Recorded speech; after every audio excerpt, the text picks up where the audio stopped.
So আপনি যদি একজন ক্রিপ্টো ইনভেস্টর বা ক্রিপ্টো ট্রেডার হয়ে থাকেন বা আপনি ফরেক্স মার্কেটে কাজ করছেন, তাহলে কখনো না কখনো আপনার কাছে থাকা যে ইউএসডিটি সেটাকে আপনি আইএনআরে কনভার্ট করতে চেয়েছেন। আর এই আইএনআরে কনভার্ট করার জন্য যে সহজ পদ্ধতি আপনি ব্যবহার করেছেন সেটি হয়েছে P2P।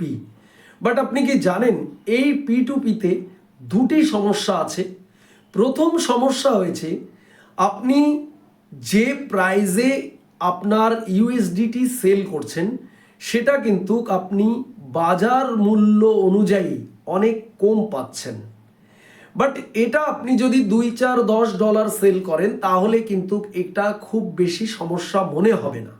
বাট আপনি যখনই 2000, 5000, 10,000 ডলার বা ইউএসডিটি আপনি সেল করতে চাইবেন, তখন কিন্তু এই ফারাকটা অনেক বড় একটা ফারাক হবে। বাট এটাও কিন্তু তেমন সমস্যা নয়। সব থেকে বড় সমস্যা যেটা, সেটা হয়েছে আপনার কাছে থাকা ইউএসডিটি আপনি যাকে দিচ্ছেন আর তার কাছ থেকে আপনি যে আইএনআর আপনার অ্যাকাউন্টে রিসিভ করছেন, এখানে হয়েছে সব থেকে বড় সমস্যা। সেটা কি, আপনি যাকে ইউএসডিটি দিচ্ছেন তাকে আপনি কিন্তু কোনোভাবেই চেনেন না। সেই ব্যক্তি যদি কোনো রকম ইনলিগাল অ্যাক্টিভিটির সাথে জড়িয়ে থাকেন, কোনো পঞ্জি স্কিমের সাথে জড়িয়ে থাকেন, তাহলে তার কাছ থেকে আসা যে আইএনআর আপনার অ্যাকাউন্টে ডিপোজিট হচ্ছে, তার জন্য আপনার ব্যাংক অ্যাকাউন্ট ফ্রিজ হতে পারে। অর্থাৎ আপনি যে টাকাটা আপনার অ্যাকাউন্টে রিসিভ করেছেন সেটা আটকে যাবে। এটা কিন্তু একটা বড় সমস্যা। আর তার থেকেও আরও বড় সমস্যা হয়েছে, সরকারিভাবে আপনি কিন্তু কোনো না কোনো সমস্যায় পড়তে পারেন। সো আপনাকে কিন্তু কোনো রকম ভয় দেখানোর জন্য কিন্তু এই ভিডিও বানাচ্ছি না। তার কারণ আমরা বিগত দিনে দেখেছি এই ধরনের সমস্যার সম্মুখীন বহু মানুষ হয়েছেন, তাদের অ্যাকাউন্ট ফ্রিজ হয়েছে, তারা সেই টাকা তুলতে পারেননি, অনেক সমস্যার সম্মুখীন তারা হয়েছেন। তো এর জন্য আজকে আমি আপনাকে এমন একটি সলিউশন দেব যার মাধ্যমে আপনার কাছে থাকা ইউএসডিটিটাকে আপনি খুব সহজভাবে আইএনআরে কনভার্ট করতে পারবেন, কোনো রকম ঝুট ঝামেলা ছাড়াই। আপনি যত ডলারই কনভার্ট করতে চান না কেন, সরাসরি আপনার ব্যাংক অ্যাকাউন্টে আপনি রিসিভ করতে পারবেন। না থাকবে কোনো ইনলিগাল অ্যাক্টিভিটির ঝামেলা, না থাকবে ব্যাংক ফ্রিজ হওয়ার কোনো ঝামেলা। তো চলুন এবারে আপনাদের স্টেপ বাই স্টেপ আমি বলছি যে কিভাবে কোন প্রসেসে আপনি ইউএসডিটি এবং পাশাপাশি অন্তত 50টি ক্রিপ্টো কয়েন কেউ আপনি এখানে ডিপোজিট করে সেটাকে আইএনআরে কনভার্ট করতে পারবেন। সো আমরা আমাদের মোবাইল ওপেন করে নিলাম, আর আমাদের মোবাইলের মধ্যে দেখুন সান ক্রিপ্টো বলে অ্যাপ্লিকেশান রয়েছে, আমরা এটিকে ওপেন করে নিলাম। সো সান ক্রিপ্টো ওপেন করার সাথে সাথে দেখুন আমাদের সামনে একদম নতুন একটি পেজ ওপেন হয়েছে। আপনাদের যদি আমি একটু দেখাই তাহলে দেখবেন এই সেকশানের মধ্যে পোর্টফোলিও বলে একটি সেকশান রয়েছে একদম নিচে। এই পোর্টফোলিওতে আপনারা ক্লিক করবেন। পোর্টফোলিওতে ক্লিক করার পরে দেখুন এরকম একটি নতুন পেজ ওপেন হবে। একদম ওপরে ডান দিকে সার্চ বার রয়েছে, সার্চ বারে আপনারা লিখবেন ইউএসডিটি সার্চ করার পরে দেখুন আপনাদের সামনে এইরকম পেজ আসবে। ইউএসডিটির লোগো দেওয়া রয়েছে আর ডান দিকে ডিপোজিট বলে অপশান রয়েছে। এই যে আমরা যদি দেখি ডিপোজিট বলে অপশান রয়েছে। সো এই ডিপোজিট অপশানে আমরা ক্লিক করব।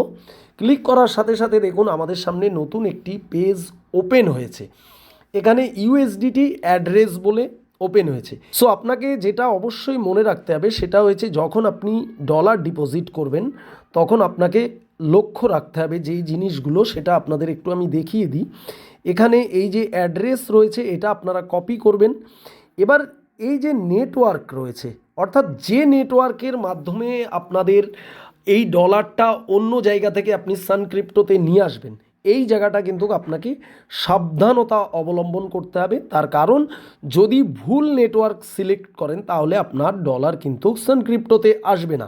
তো এর জন্য আপনি যে নেটওয়ার্কটা সিলেক্ট করবেন সেটা এই যে ডান দিকে দেখুন একটি চিহ্ন রয়েছে এখানে, এই যে দেখুন এখানে আপনারা ক্লিক করবেন। ক্লিক করার সাথে সাথে দেখুন ERC20 বলে একটি রয়েছে, এখানে একটি অ্যারো চিহ্ন রয়েছে, এখানে ক্লিক করবেন। করার পরে দেখুন ERC20, BIP20, আরবিট্রাম, পলিগন, এই মুহূর্তে চারটি নেটওয়ার্ক কিন্তু অ্যাভেলেবেল রয়েছে সান ক্রিপ্টোতে। আমি BIP20টা সিলেক্ট করব, এই যে BIP20 সিলেক্ট করলাম, আপনারাও BIP20 করতে পারেন।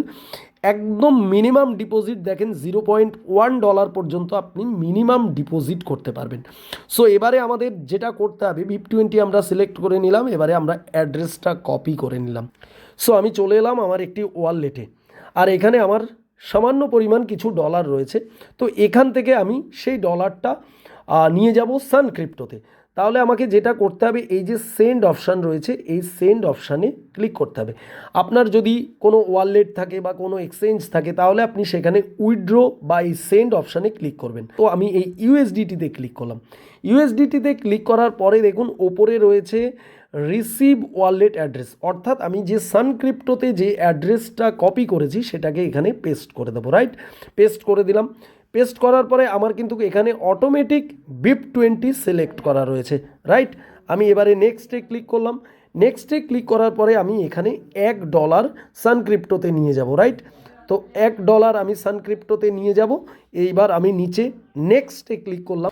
সো আমার এই ওয়ালেট থেকে 1 USDT কেটে মাইনাস হয়ে চলে যাবে সান ক্রিপ্টোতে।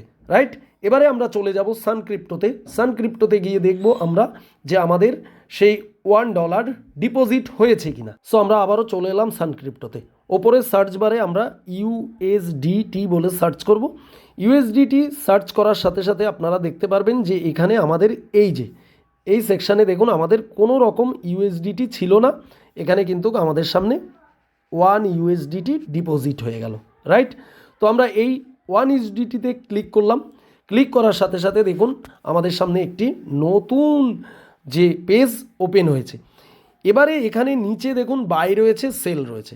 তো এবারে আমার কাছে যে USDTটা রয়েছে সেটাকে আমাকে সেল করতে হবে। এখানে সেল করলে আমি এই মুহূর্তে 1 USDT সমান 96.67 পাবো INR, অর্থাৎ ইন্ডিয়ান রুপিতে। তো এবারে আমি সেলে ক্লিক করলাম। সেলে ক্লিক করার পরে দেখুন নিচে 25, 50, 75, 100%, অর্থাৎ আমি 100%ই সেল করে দেবো। তো দেখুন এটা INR কনভার্ট হয়ে গেছে। এই যে এখানে দেখতে পাচ্ছেন $195 INR কনভার্ট হয়ে গেছে, অর্থাৎ ইন্ডিয়ান রুপিতে কনভার্ট হয়ে গেছে। এবারে এই টাকাটা আপনি উইথড্র করবেন কিভাবে? এর জন্য আপনাকে দেখুন এই ডান দিকে অপশান রয়েছে, উইথড্র বলে একটি অপশান রয়েছে। এই উইথড্রতে আপনারা ক্লিক করুন। আমরা চলে এলাম সরাসরি একটি সেকশানে যেখানে সিলেক্ট ব্যাঙ্ক অ্যাকাউন্ট বলে একটি অপশান রয়েছে, তারপরে রয়েছে অ্যামাউন্ট INR, তারপরে রয়েছে OTP। তার আগে আপনাদের বলে রাখি, এই যে প্রসেসগুলো আপনাদের আমি দেখালাম, এই প্রসেস তখনই কাজ করবে যখন আপনি সান ক্রিপ্টোতে একটা অ্যাকাউন্ট করে KYC ভেরিফিকেশান করে নেবেন এবং আপনার ব্যাঙ্ক অ্যাকাউন্ট ডিটেলস আপনি যখন সাবমিট করবেন তারপরেই কাজ করবে। নচেত কিন্তু আপনি USDTটাকে কনভার্ট করে INR আপনার ব্যাঙ্কে সরাসরি ঢোকাতে পারবেন না। তো দেখুন এখানে ব্যাঙ্ক অ্যাকাউন্ট সিলেক্ট রয়েছে, এখানে কিন্তু দেখুন আমার ব্যাঙ্ক অ্যাকাউন্ট রয়েছে। আমি ক্লিক করলাম, ব্যাঙ্ক অ্যাকাউন্ট চলে এলো। আমি যদি এখানে INR যদি $100 INR লিখি, ব্যাস। এবার এই যে পাশে গেট OTP, এই গেট OTPতে ক্লিক করলে দেখবেন আমার সামনে একটি OTP চলে আসবে, যে একটি OTP চলে এসছে। এই OTPটা দিয়ে আমি যখনই এটা প্রসেস করব সঙ্গে সঙ্গে কিন্তু এইটা উইথড্র হয়ে যাবে এবং আমার ব্যাঙ্ক অ্যাকাউন্টে এই টাকাটা সরাসরি ডিপোজিট হয়ে যাবে। সো আমি আশা করব আপনাদের কাছে এই ভিডিওটা অনেক ইনফরমেটিভ একটা ছিল এবং এই বিষয় নিয়ে আপনারা ফুল ক্ল্যারিটি পেয়ে গেছেন। সো যারা P2Pর ঝামেলায় যেতে চাইছেন না তারা অবশ্যই ভিডিও ডিসক্রিপশানে সান ক্রিপ্টোর লিঙ্ক দেওয়া রয়েছে, সেখানে ক্লিক করে অ্যাকাউন্ট করে KYC ভেরিফিকেশান করে ব্যাঙ্ক অ্যাকাউন্ট ভেরিফিকেশান করে আপনারা আপনাদের USDTকে সরাসরি INR কনভার্ট করে ব্যাঙ্কে নিয়ে নিতে পারবেন। ওকে, থ্যাংক ইউ সো মাচ, দেখা হবে নেক্সট ভিডিওতে, সবাই ভালো থাকবেন।